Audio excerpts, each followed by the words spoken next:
animal. This was going to be the cycle for the rest of my life. Insanely, I was okay with it.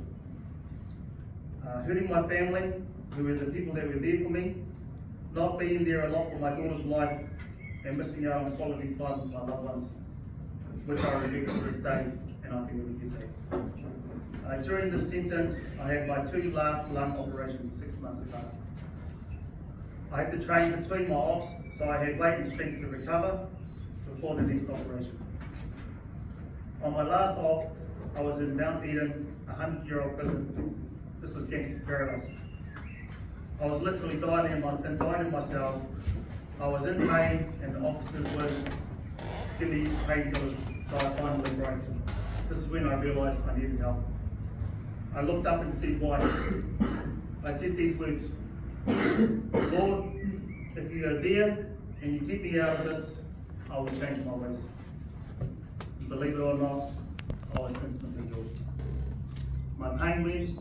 I felt a rush of energy flow through me. The song Halo from Beyonce was playing on TV.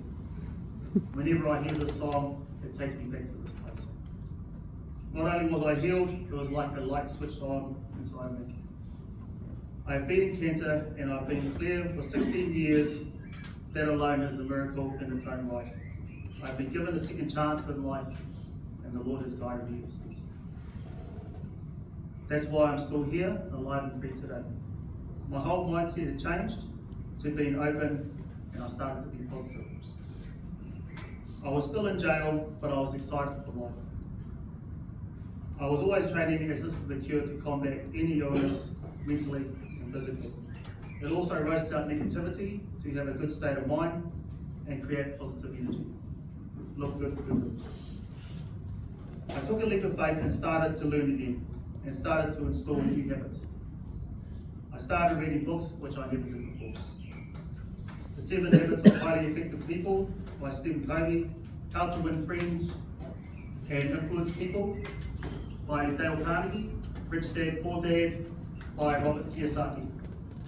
A lot of self-help books today.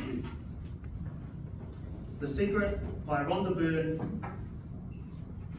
This book changed my life. This gave me the formula to achieve everything I have today. From the point of surrender and changing my mindset, there was a new pattern starting to develop from this point on. I started writing down my goals. To test this theory, I did a small business management correspondence course in jail, and I got my certificate. I started to attract the books I needed to educate myself, to grow, and to be the man I'm supposed to be.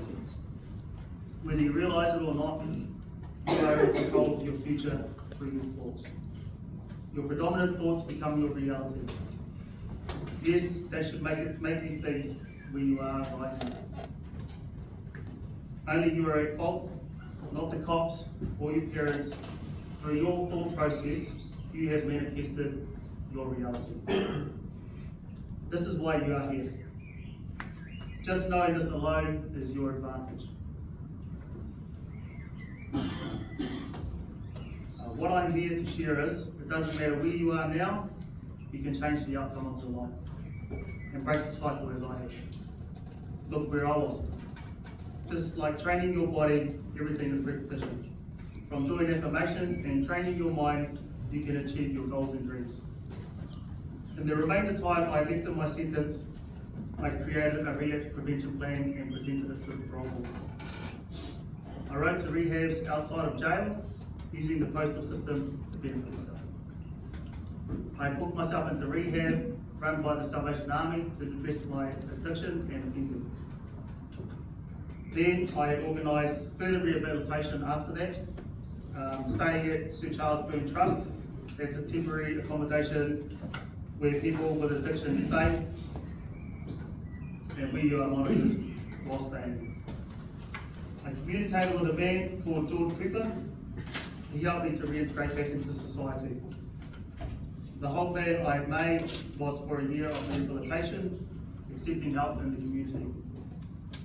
The parole board were impressed with this, and they verified and contacted the agencies, and they confirmed everything. So they made a deal with me. If I kept my nose clean for the months till I was expected to be admitted to rehab, they would approve my release. There is a saying, the pen is mightier than the sword. So true indeed. When I finally got out, I was high on life, but on the flip side, this was hard.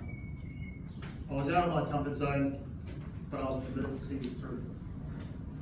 I was faced with a situation 3 weeks after I got out that almost sent me back to jail. I was walking back to the rehab facility with another guy when I was confronted by other gang members. After trying to defuse the situation by talking, I ended up beating one of them up and ended up with his badge in my hand. Back in the day, this would have been a trophy, but I threw it on the ground and got out of there as I knew the cops would be far behind. I went back to the facility and my hand was bleeding. I went and wrapped it up and acted like nothing had happened. Long story short, I ended up getting kicked out of rehab. My natural reaction was to go on the run, knowing that I violated my conditions. The course notified my parole officer, so I ran George. He dropped everything and he was there for me. Even this was new to me, having support from this guy I just met. The first question he asked me was, what do you want to do? I said, let's go to probation and front up. Something I would not have suggested in the past. I thought I was heading back to jail, so I asked him to take me to McDonald's first. To my surprise, probation took me fronting up as goodwill and acknowledged that I did the right thing, and they moved me on to the next stage of my relapse plan. Okay, lessons for me.